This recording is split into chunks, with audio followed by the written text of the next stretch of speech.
we're going to look at the reality of war, what 25,000 American troops face every day in Afghanistan. It's a war often overshadowed by Iraq, but it is no less dangerous, and it is the front line in the battle against al-Qaeda and Muslim extremists. Our chief investigative correspondent, Brian Ross, and our colleagues at Vanity Fair magazine have a first-hand look at a recent major battle there, illustrative of what American troops in Afghanistan face every day.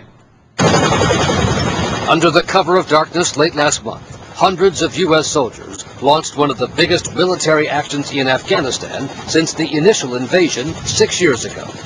My element will be the first element. Called Operation Rock Avalanche. It was meticulously planned. My task is to occupy an internal support by fire. Leading the advanced scouts, 25-year-old Sergeant Larry Rugal of Utah drew one of the most dangerous spots.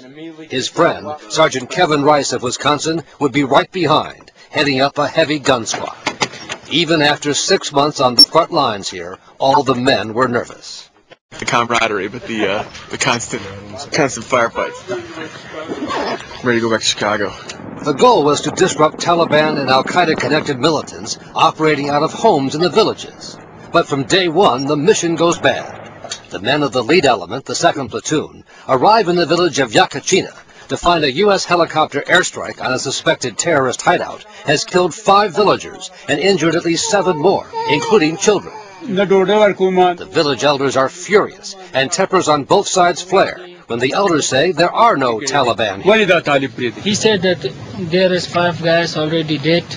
Show me which of them is the Taliban. You calling me a liar that I got shot at last night? 2 days later, Taliban fighters spring an ambush.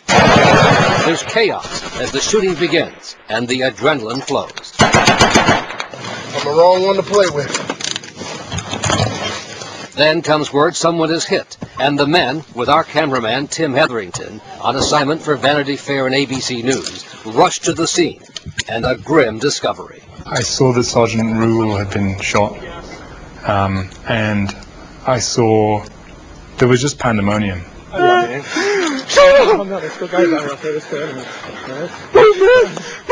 was a really awful sight.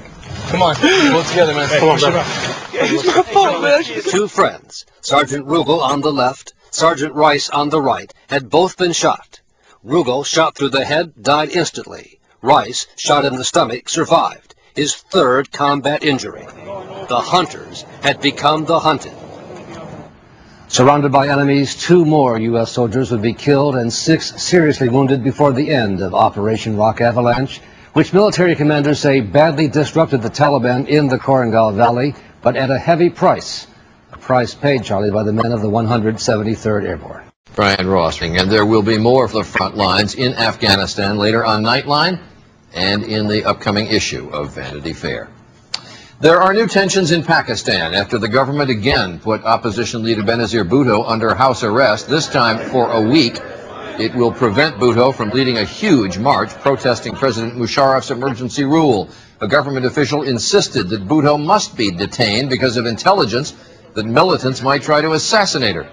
Meanwhile, 2 major opposition parties in Pakistan say they will boycott January's elections if emergency rule is not lifted. Back in this country, the aftermath of the worst oil spill San Francisco has seen in decades. Tonight, authorities are considering whether to file charges against the crew of the ship that sideswiped the Bay Bridge, spilling more than 50,000 gallons of oil. As ABC's Brian Rooney reports, there is a possibility this environmental accident was also a crime. As rescuers race to save wildlife and cleanup crews attempt to corral the oil, the ship and crew are now the focus of an investigation. Authorities are examining audio tapes of communications on the Chinese-owned ship shortly before it crashed. The Coast Guard admiral in charge today told the Speaker of the House he was mystified as to why the accident happened. There's no reason, because you're in fog, that this incident should have occurred. Visibility was about 300 feet last Wednesday when the Costco Busan hit the Bay Bridge, ripping a 100-foot gash in the hull. 58,000 gallons of fuel spilled into the bay, so far killing about 400 water birds. The ship had departed Oakland and hit a bridge pylon. In the following days, oil carried by wind and tide spread in all directions, even flowing as far as 10 miles under the Golden Gate Bridge out into the Pacific Ocean.